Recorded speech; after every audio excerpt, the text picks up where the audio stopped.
Morning, family. Welcome to the PhinTank. Oh man, the Tua Hate Is Real. Let's talk about it.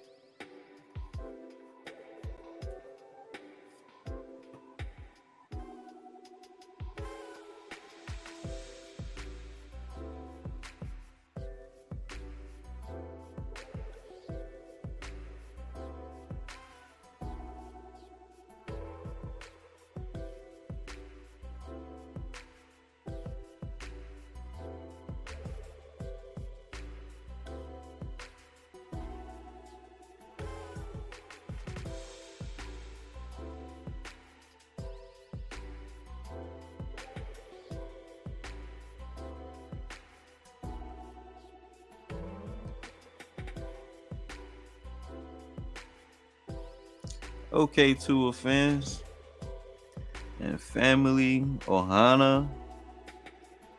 This is PhinTank in the morning to help support the broadcast. You know, we got the link down in the description. Now that we got that out the way. The pros and cons of Tua Tagovailoa. No. I'm going to start off with the cons because it seems to be the obvious that everyone is pointing out. No, he doesn't have your Lamar Jackson speed. He doesn't have your typical height of the quarterback. He doesn't have that 60, 70, 80-yard arm that could throw bombs from anywhere on the field. No, he doesn't have that. Now that we got that out the way, let's talk about the pros. The kid is a winner. He's, at the time, ironically, leading the league in deep passes. So, yeah, that's a thing. That's another narrative to have shattered. When are y'all going to give this man his props as just an NFL quarterback? I mean, it's always so much hate. Keyshawn Johnson. Let me get to you, buddy. I'm going to get to you in a second. Now, the narrative is, oh, we don't know how Miami can play in cold weather in Buffalo in December and January. See, and I would expect that from someone who didn't play football, but Keyshawn Johnson, you know, most football players love the cold weather because it's just like playing in AC. You're gonna be sweating. Your body gonna be warm regardless. You're the ones moving. Now for the fans, yeah, it might be brutal. You just sitting there watching. But for the people and the players that's on the field, oh, they warm. You best believe. So the only issue would be if there's a win factor. And if that's the case, then we do what any other quarterback do in the league and run the ball. Short pass. Look what New England did to the Buffalo Bills last year. Oh, we don't want to talk about that though. You know why? Because Josh Allen fit that stereotypical quarterback. 6'4", big arm, blue eyes. He's their hero. He's their great hope. And Tua is the epitome of it because he's right there in the division on his neck. We already gave him a spanky earlier this year. We'll get back to that though. I want to get back to Keyshawn Johnson. Your opinions are so biased, and I get it. You was a previous Jets fan. You was before fan. You was a Jets player. Scratch that. So I already know you hate the Dolphins. It's in your blood. It's green in your blood, and it's aqua and orange over here. So Keyshawn Johnson, Keep on hating, because I'm telling you, Tua is taking notes of everything you guys say, and boy, is he cashing in. Is he cashing in? Now the argument is, oh, it's the supporting cast. If that was the case, Teddy Bridgewater would have came into this game for this team, into his 2 games that he played for this team, and performed outstanding, being that he's a veteran player. Oh, but it's Teddy Bridgewater. 6 years experience, though, in the NFL. Tua comes in his 3rd year and just has this offense and this team, you can see it, operating at such just a high level. And for anyone to hate on that would just be clearly be ignoring the facts of the performance of the Dolphins, that when he started a game and finished it, the man has been undefeated. So give the man his roses. So let me go down this list of Dolphin quarterbacks. This is for the fans, because I've been saying Tua has been the best quarterback we've had since Dan Marino. And before I get into this list, I want to give my honorable mentions to quarterbacks who I would put at the top of Miami list. Tua Tagovailoa, number 1, of course. Ryan Tannehill, Matt Moore, Chad Henne, Chad Pennington, Dan Marino, and Bob Greasy. I know some of those names are like, are you serious? But these are just honorable mentions. The quarterbacks who played for extended periods with the Dolphins. So I give them their flowers, because half of those quarterbacks I named from Pennington, I literally watched myself. Even a little of Marino's back end career. So yep, those are my honorable mentions. Now let's get into this list. And I'm gonna name the wins and losses of each quarterback. Okay. So we have John Beck, who went 0-4, Teddy Bridgewater 0-1, Jacoby Brisket was 2-3, Dante Culpepper 1-3, Jay Cutler 6-8. I'm not even gonna mention Steve DeBerg and Craig Erickson. I will mention AJ Philly, who is 3-5. Did y'all forget AJ Philly? I did. I surely did. But that was such a depressing time in Dolphin quarterback history.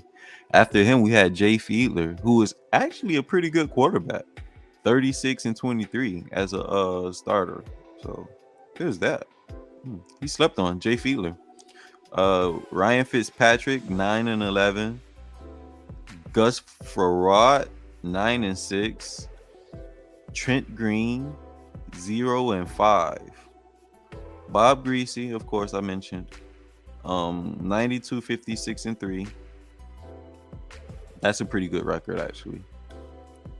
Brian Greasy, who is 3-2. Joey Arrington 5-6. Chad Henne 13-18. Oh, I remember the Chad Henne era as well. Damon Hewart was 5-1. Bernie Kosar 0-2. Cleo Lemon 1-7. Ray Lucas 2-4. Kyle Mackey 1-2.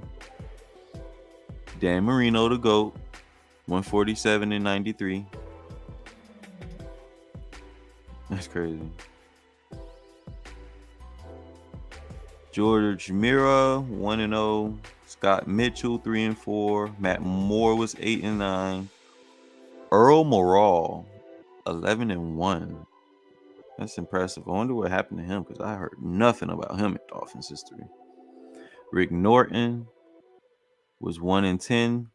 That's pathetic. Brock Osweiler, my bad, 2-3. Chad Pennington 12-8. Not bad. Josh Rosen 0-3. So these are the quarterbacks now. Don Strock 14-6. Tua Tagovailoa, as we currently know, is 20-9. Ryan Tannehill, 42-46. A losing record as a Dolphin. Tyler Thigpen was 0-1. Skylar Thompson, you guys, other great hope, 0-1. George Wilson, 2-5. Dick Wood, 0-4. Now this is a name that's new to me, and I'm gonna have to look him up after this video. David Woodley was 27-12 as a Dolphin, which is pretty good, with one tie as well. So, literally, out of that whole list of quarterbacks, especially the recent quarterbacks, who are you gonna take? Tua Tagovailoa. So now the discussion is Tua versus Justin Fields. Who would win if you're building a franchise around? With what's been shown to me this year, my humble opinion will be Tua Tagovailoa. Oh, he's not fast. He can't. I get it. But that's not the key to football and winning games. To win the Super Bowl, you have to know how to win a game. You have to close out a game. It's all about the scheme. And Tua has a scheme in his game that people, you really can't get used to it in today's modern NFL. Receivers are the hardest people in football to cover. Because after a period of time, it's only a period of time before someone is wide open, before the defense breaks down and you have a receiver sitting there waving his hand staring at you. It's just the way football is. Because if the receiver can get behind the defense, nobody's looking back behind you. They're looking at the quarterback. But that's where, smart safety play and veteran corners come in and make the difference, because they keep their eyes both on the quarterback and behind them, some way, somehow. So, coming from people who apparently played the game and throwing these skewed narratives out there about Tua not being the guy in Miami, open your eyes. Once Tua is in the playoff, he is going to be a problem for everyone, for all your great hopes. For the Patrick Mahomes, it's going to be a problem. For the Josh Allens, it's going to be a problem. Kirk Cousins, he's going to be a problem. And I get it. We got Tyreek Hill, we got Waddle, we have the fastest receiver duo in the league. But listen to me now, and listen to me clear. Tua and Jalen Hurts will be in the Super Bowl. That will be this year's narrative. The battle of the number ones. And once again, Tua will remove Hurts from his starting position. Oh my God, I love it. Tua gonna beat him in the Super Bowl. I'm calling that right now. Call me crazy, but if I'm right, I'm clipping it and I'm rubbing it in your face all year next year. So there's that. And this has been PhinTank in the morning. And I just want to share one more photo with you guys before I get up out of here. Because, we have the great hopes with, they have to have, short-term memory loss or something. I don't know what's going on. But it seems like it hasn't even been a whole year yet. And they've seemed to already forgot, bro, it wasn't that long ago where y'all was just like where y'all great hope was just like this. This was y'all great hope. It's okay. It's okay. Daddy loves you. Daddy loves you. Remember that. Daddy loves you. It's okay. This is y'all great hope right here. See, Tua, being the great sportsman that he is. Oh man, yeah, I know, dog. I know. I left. I came back. Tapped that ass still. It's okay. It's okay. I'm your daddy. Get to know me, cause we're here.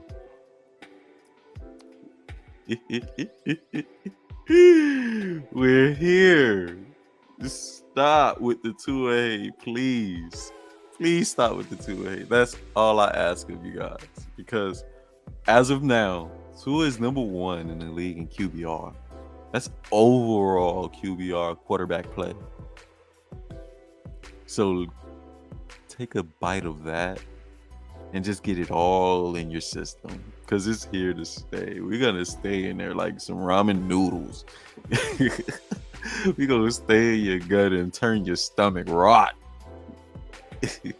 And with that, this has been PhinTank in the morning. I'll catch you guys later. Like, subscribe, help the channel grow. Shout out to the 3 subscribers I have.